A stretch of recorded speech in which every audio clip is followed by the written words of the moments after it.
Noodles রান্না করব। পানি বলকে আসছে, সিদ্ধ হওয়ার জন্য দিয়ে দেব নুডলস। এখানে 5 প্যাকেট নুডলস নিয়েছি। 5 মিনিটের মতো সিদ্ধ করে নেব। আসসালামু আলাইকুম। নুডলসটা সিদ্ধ হয়ে গেছে, একটা ছাঁকনিতে ছাইকা নেব।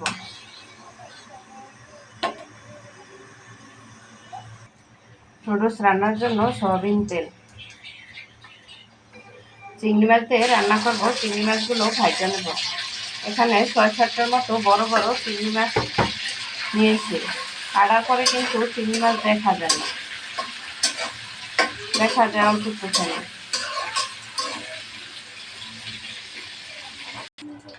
চিংড়ি মাছগুলো ভালোভাবে ভাজা নিয়েছি। দিয়ে দেবো পেঁয়াজ কুচি আর 3টা কাঁচামরিচ। পেঁয়াজটাও ভালোভাবে ভাজা নেব।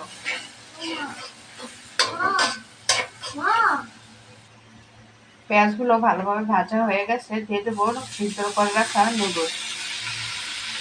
নুডলসের মশলা, মশলার সাথে ভালোভাবে মিশিয়ে নেব।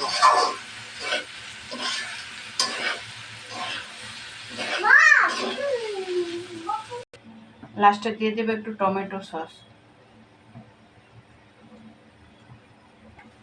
টমেটো সস দিয়েও ভালোভাবে নাড়াচাড়া করে মিশিয়ে নেব।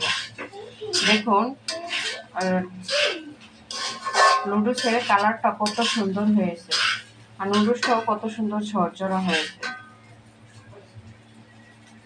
নুডলস রান্না হয়ে গেছে।